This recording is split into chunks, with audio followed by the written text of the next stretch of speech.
been a good minute since my pen touched the page. My mind hasn't been in it, been feeling 5 times my age. I've got projects unfinished, so many deadlines delayed, perhaps I overcommitted. I didn't plan to be in pain. For 600 days, my life has been askew, been impatiently waiting for it to begin anew. This condition is inhibiting. The waves of pain are riveting. I know there have been good days, but only just a few. When the time is right, you'll know how much it really hurt. How this monster in my body dragged me through the dirt. How this disability's been killing me unwillingly, but even through the agony, I still wandered the earth. The North Sea's frigid waters froze me to my soul, and from atop Mount Florian I connected with the cold. My past self became a stranger, so I had to let him go. There's a doubt and anger I abandoned back in Mexico. There's an inner child who I met again in California. He told me this life is wild, never say I didn't warn you. Looked a raven in its eyes. So much beauty I beheld within the seas and in the skies, I can't help but see myself. And this season of pain has been quite hard to process, but I know there's light in the dark. On this treacherous sea, how am I not lost yet? Love must be guiding my arc. I've been held together by family members, a handful of friends, and a lover. Without these guardians, how could I ever make it from one day to another? How deeply ironic, how sweetly poetic I had to be brought to my knees. To be shaped into someone truly empathetic, perhaps it was my destiny. To use my words and my passion for art in the healing of suffering souls. It's time for my work to transcend my heart. It's time to accept a new role. A friend of mine was asked what he's trying to become, and he replied, a man who listens. Now I've adopted that task and I've barely just begun, but I know it's a worthy mission. For the first time in life, I'll understand the weight of devoting myself to kindness. When I emerge from this strife, I'll be a force against hate, giving more than just cheer and politeness. But in order to give love, I have to love myself, so now my days consist of caring for my health. I redecorated my walls, lit up my home with color, even if it seems small, I think it's helping me recover. I cut my hair yet again, one less thing to fuss over. Back in touch with my friends, so glad when they come over. Bought myself new clothes, never cared much for fashion, now I get dressed up alone, trying to show myself compassion. From my bodily pains to my spats with depression, hindsight somehow smooths out all the edges, so I need to recollect and reflect on my lessons. If hell can exist inside my body, so can heaven. I've overcome more than I remember on the daily. I have endured wars, although my memory betrays me, and even though this current chapter frequently frustrates me, it's part of my life story. I know better days await me. I'm in more pain than I was a year ago, but I'm far more sane than I was a year ago, and I don't think I'd trade the last year for another one. I've been speaking to the universe in my mother tongue, and I've been thinking often about young Keilan. Wonder if he'd have some conflicted feelings if he saw me staring for hours at the ceiling, sending up prayers while I'm on the floor kneeling. Maybe he would find his future unappealing, or be a little frightened by the demons I'm concealing, but I know he'd be amazed with the secrets time is revealing, and I hope he's okay with devoting this year to healing. Used to stare out my window with the Chicago lights. Nowadays, I feel a bit low on cold Chicago nights. I'm learning that it's okay to lean into my body's seasons. In the winter, there's dismay, and I'm done demanding reasons. I'll be back to morning walks, evening drives, days of passion, overly ambitious talks that I follow up with action, days of peace, nights of romance, overflowing with fulfillment, waking up and taking no chance at missing a single moment. But for now, I slumber. I shall not wander the earth. This is not my fruitful summer, yet I have not lost my worth. For now, I will rest, and I am far from ashamed. In this moment, I am less, but I am loved all the same.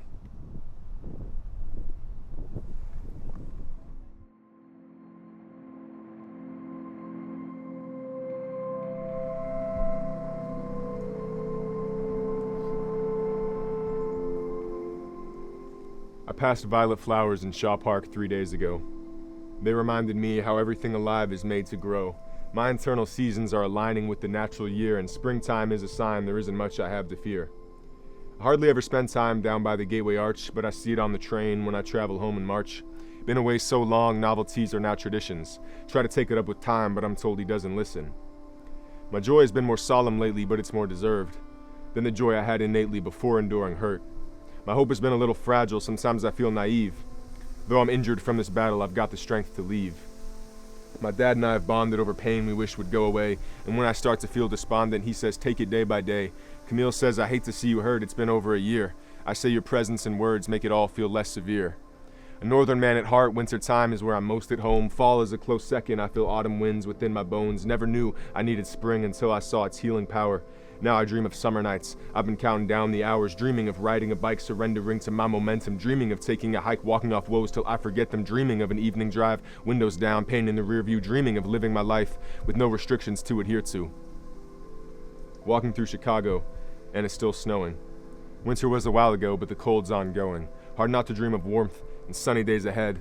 I ought to leave the north, live by the sea instead, somewhere out of reach, pleasant taste and smells. I'm picturing the beach, stepping over shells, or maybe on a beautiful mountaintop or hill, with a sunlit studio, everything is still. All this to say I'm dreaming of finding some serenity, not devoid of meaning, but a little less intensity and a bit more focus on the simple pleasures. I'm dreaming of the slowness and more forgiving weather. But the pitiless part of all weather and seasons is how they depart without giving a reason. Though summer is kind, I can count on it leaving, but it's all by design, and so I'll keep on dreaming.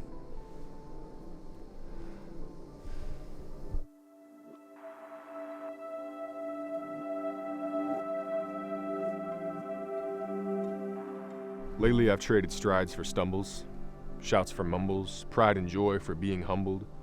Roads that once seemed straight or jumbled, storms of life rage on and rumble.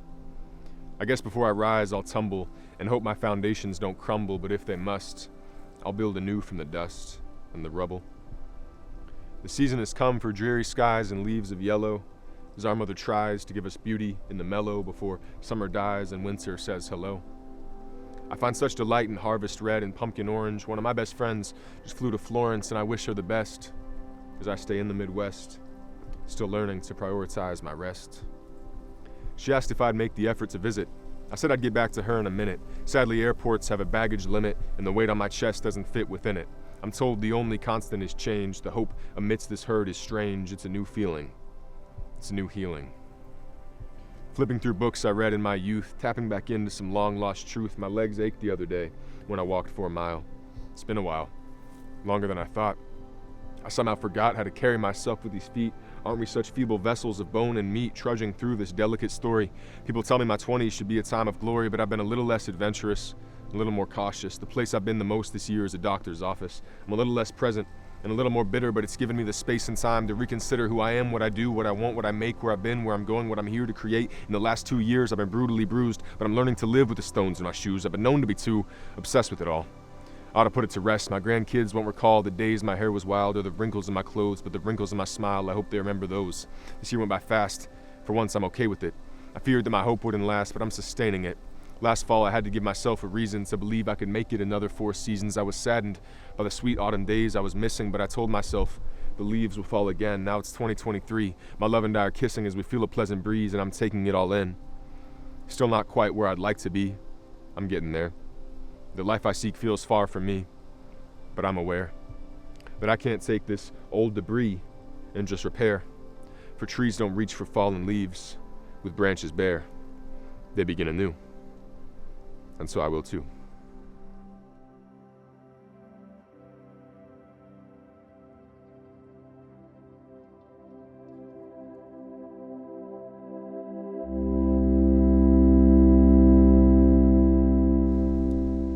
Driving down the sun-soaked roads of a neighborhood I once called home. Hard to fathom it's only been 2 years since I went on the roam.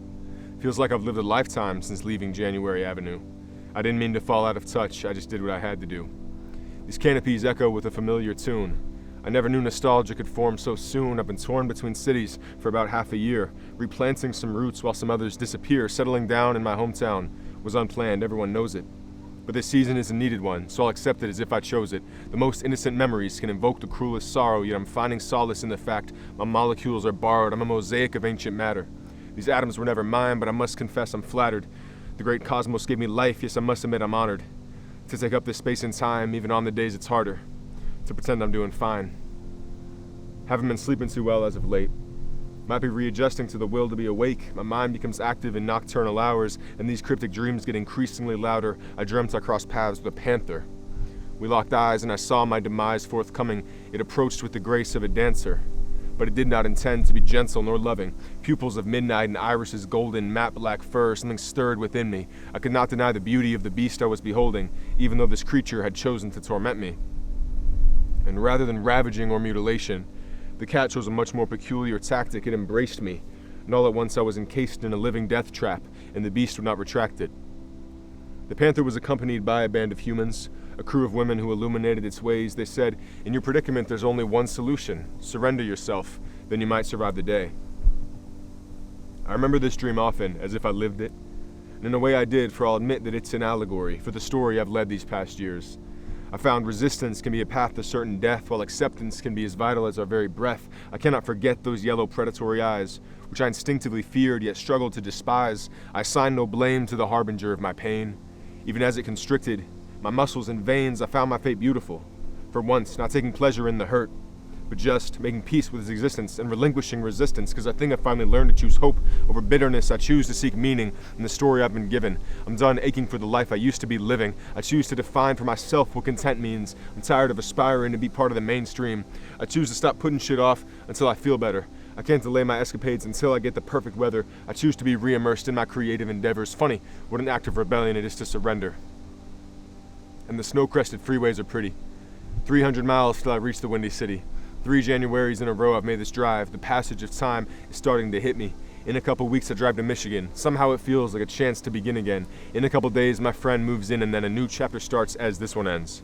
Meditating for my health, educating myself, pursuing what I love doing, no longer craving wealth, trying not to dwell on my tone or my phrasing, trying not to analyze every word I'm saying. I spoke to my inner child, told him that he's safe. I assumed he knew, but I said it just in case. We haven't talked an awful lot since I left for college. Turns out he's been longing to be acknowledged. Now that we're back in touch, I'm moving with this new energy. My memories weigh me down, but now they're propelling me. A legacy's something I've always wanted to leave behind, but I'm surrendering to the notion of finite time. And I've spent more days riding on shreds of trees than I've spent lying upon beds of leaves. Surrendering to the fact that this is the main event. Surrounded by love, how could I think I haven't made it yet?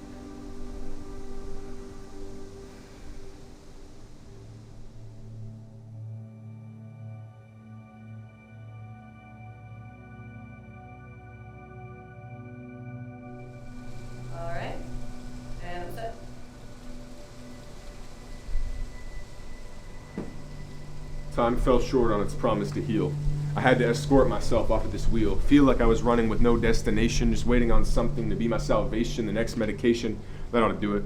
I'll put off my vacations until I get through it, put my life on pause until I feel all better, and I hope it won't cause me to be here forever, but I've been here forever living in and in between. And as I wrote Surrender, knew I had to intervene. Time didn't heal me, so I stepped into the plate. Now I've got a feeling I can still impact my fate. I'm seeking balance. It's more connected than I ever thought, noticing the hidden truths of life I somehow never caught, unlearning what I was taught, remembering my breath. Unless I'm at the precipice of death, I've got that left. And there is so much depth within the human evolution, visible effects of the pitfalls of our institutions, and yet, we are malleable and neuroplastic. Though the damage may be drastic, we can reverse it. I know it's absurd, this notion that we're unbroken in the era of overstimulation, simulations, digital addiction, blurred lines between fact and fiction, processed foods, and constant news of gun violence that our leaders ignore while they fund tyrants and their crimes of war, capitalism's unreachable standards, pandemic viruses, and global terror, financial burdens. The earth is hurting, but without turning a blind eye on it all.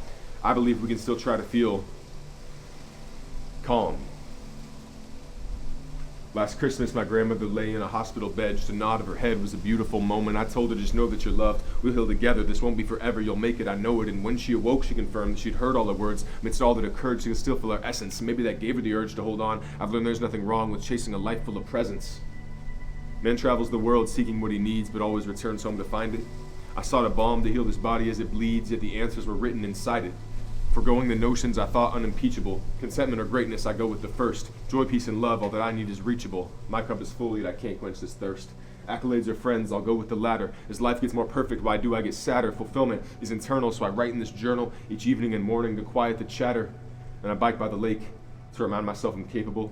Wind strikes my face, Chicago cold is inescapable, and I wear these silver rings to recall the places that I've been. If Ride Club taught me one thing, it's out to begin again. To my brother George, look how far we've come. The lives we hope to forge have already begun. From talks of dreams and hopes in Clayton to walking the streets of Copenhagen, this companionship is legendary. And a man that's far from secondary is Noah. My ride or die would love to reflect on how time flies. My memory of Hampton with you is sublime. I abandoned the loo, but I'll be back in due time. I ought to blow the dust off the pages of my novel. Haven't opened it up since before I wore goggles, and before my chronic pain became so colossal, but I'm retraining my brain to finally feel less awful. Processing emotions that regrettably were bottled. I was taking cautious motions, now I'm going full throttle with this odyssey of healing. My former self is a fossil, every symptom I've been feeling. Every one of my debacles has led me right here to confront my fear. Camille says, you've been through enough, my dear. None of this was in my plan for the next 5 years. But such is life out here. My passenger window was shattered. They never caught the attacker. Considering all the factors, wasn't a total disaster. No, my intentions been scattered. Gotta hone in on what matters. Making a film seeking actors. Writing books chapter by chapter. Spot generational patterns. Hereditary Ari Aster. Plug in my SD adapter. Realize it's my job to capture. Lighten its intricate fractures. Success was never a ladder. It's commitment to your craft or your soul's calling if you'd rather. Decoding life like a hacker. Acquiring boons from the masters. I'm a student of Zack Snyder, Joshua Luke Smith. I'm flattered to call Josh friend and collaborator. I've told them both that their creations have brought me rapture. Though I hope to reach their stature. It's not a claim that I'm after. These years keep going by faster. I orbit the sun like Saturn, 21 laps. What I've gathered is this. I want a life of passion and compassion, moving through the world in a peaceful fashion, existing in a state of non-obsession and embracing imperfection. I want to engage in endeavors that I love and know even when life isn't all I dreamed of, it's enough and I'm enough. I can somatically release these feelings. Expression is at the heart of healing. I want to breathe in nature and exhale imagination and use my voice to foster change. It's my obligation. I want to learn often. I want love and community, and to live life as it's designed, brutally and beautifully.